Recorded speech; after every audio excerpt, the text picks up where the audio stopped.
Yo la team, j'espère que vous allez bien, que vous avez passé une excellente soirée Ligue des Champions hier devant Chelsea, Bayern et Napoli, FC Barcelone. On se retrouve ce soir pour une nouvelle vidéo, fin de la Ligue des Champions, place à sa petite sœur et l'Europa League. Toujours pareil, deux combinés à vous proposer. Si le premier ne passe pas, on joue le deuxième et inversement pour essayer d'avoir seulement un bon pronostic sur deux pour générer du bénéfice. On va forcément faire le bilan de ce qui s'est passé hier sur YouTube. Et malheureusement, pour la deuxième journée de suite, ça me fait vraiment de la peine.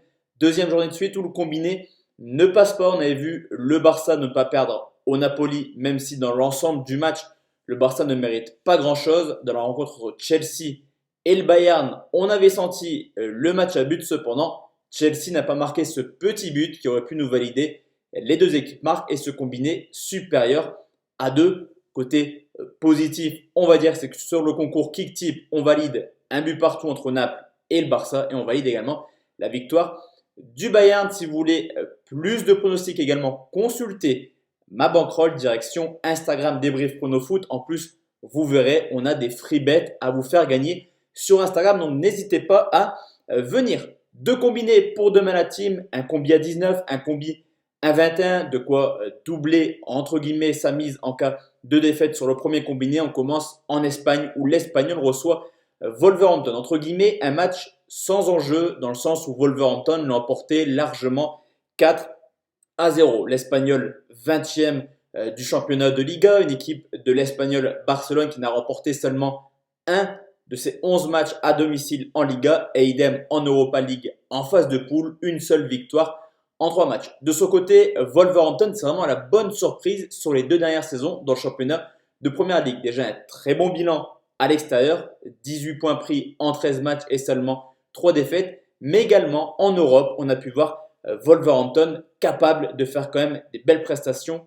2 victoires dont une au Beşiktaş et un match nul dans ces 3 matchs d'Europa League. L'état de forme est également complètement différent. L'Espagnol, c'est une seule victoire sur les 6 derniers matchs. Au contraire de Wolverhampton qui tourne à une seule défaite sur les 6 dernières rencontres. Et forcément, je vous l'ai dit, l'Espagnol est dernier et vont vraiment maintenant penser à la Liga. Parce que 4-0 lors du match aller, c'est très compliqué à remonter, même si un club barcelonais l'a fait il y a quelques années. Mais là, l'Espagnol reçoit l'Atlético de Madrid. Focus Liga, je pense, et je vais partir sur Wolverhampton ou nul, qui est plutôt bien coté à 1,38.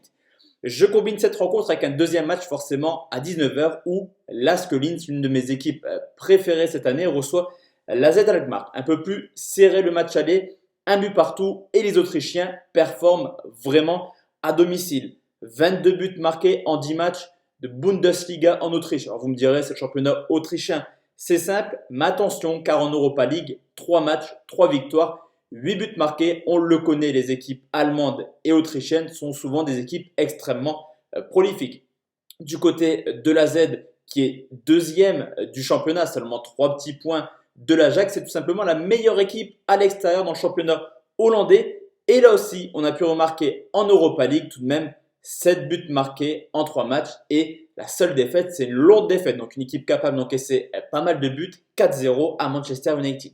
Au niveau de l'état de forme, l'ASK Linz commence très bien 2020. Tout de même, 4 matchs joués, 10 buts marqués, dont 3 contre Salzbourg. Victoire 3 buts à 2 à Salzbourg. Mais du côté de la Z, là aussi, on a une équipe extrêmement offensive. 8 matchs en 2020. La Z a marqué dans 7 rencontres différentes. Ce qu'on peut également constater, ce qui confirme un petit peu le pronostic que je vais vous proposer, sur les 10 derniers matchs à domicile, 7 fois, on a eu au moins 3 buts dans un match de Linz à domicile, que ce soit marqué ou encaissé. Et du côté de la Z, ces 3 déplacements en Europa League ont donné toujours naissance à plus de 3 buts.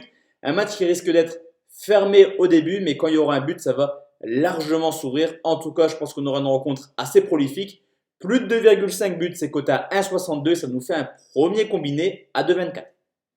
Deuxième combiné, la team, on va direction le Portugal où Benfica reçoit Donetsk, un match qui nous avait porté bonheur la semaine passée, victoire des Ukrainiens sur le score de 2 buts à 1. Au vu du match, c'est clairement du 50-50, surtout qu'à domicile, Benfica performe vraiment cette année. 18 matchs officiels, 14 victoires cependant. Attention, 3 défaites contre Braga, Porto ou également Leipzig. Quand Benfica reçoit un gros, généralement ça se passe pas très bien au vu des stats.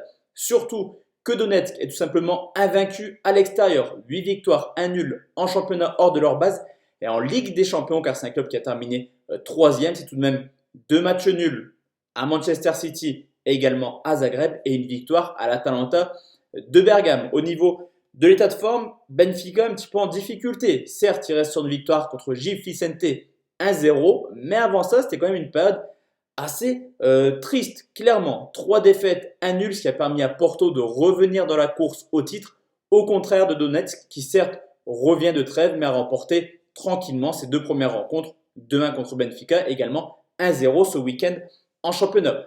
À domicile, je vous l'ai dit, Benfica est plutôt performant, mais sur les 5 dernières victoires, les 5 ont été par seulement un but d'écart. Je pense que les Ukrainiens sont capables de faire un coup. Je pense qu'ils peuvent se qualifier, mais je vais vraiment sécurisé car la cote est plutôt intéressante. Benfica gagne le match mais moins d'un but. Donc en gros, Shakhtar ne perd pas ou perd d'un but. Pour faire plus simple, c'est coté à 1,32. Et je combine cette rencontre avec un dernier match direction Manchester United qui reçoit le FC Bruges. Là aussi, un but partout lors du match aller. Une équipe de Bruges qui aurait pu vraiment s'imposer lors de cette rencontre aller où Manchester a été très moyenne. Mais Manchester, mine de rien, malgré des résultats décevants, est tout de même en huitième de finale de la FA Cup et cinquième de Première Ligue. Manchester a également un bilan à domicile plutôt honorable, 26 points en 14 matchs et troisième meilleure attaque avec 27 buts marqués en Première Ligue, une stat qui se confirme également en Europa League, 8 buts en 3 matchs à domicile. De son côté, Bruges est une équipe également plutôt performante, tout d'abord en championnat, mais vous me direz également c'est le championnat belge. Mais en Ligue des Champions, on les a vus clairement embêter le Real Madrid, Galatasaray et le PSG à l'extérieur. Alors au final, seulement 2 nuls pour une défaite. Mais au vu de la prestation donnée par les Belges, honnêtement, on peut réellement penser à un exploit demain. Mais United reste sur 6 matchs sans défaite avec pas mal de buts et un Anthony Martial extrêmement en forme. Du côté de Bruges, c'est identique. J'ai beaucoup de difficultés tout de même à vous proposer un favori. Tant Bruges est une équipe qui me surprend cette année, une équipe sans complexe qui fera tout pour s'imposer à Manchester. Et sur ce coup, je vais partir encore une fois sur un plus de 2,5 buts coté à 1,86 tout de même qui nous fait un dernier combiné à 2,46. Donc voici la team mes 4 pronostics pour demain. On se retrouve demain soir pour une nouvelle vidéo de pronostics sportifs et n'hésitez pas pour les free bets, la team c'est Instagram, je vous explique tout ça. Bonne soirée la team et à demain, ciao ciao.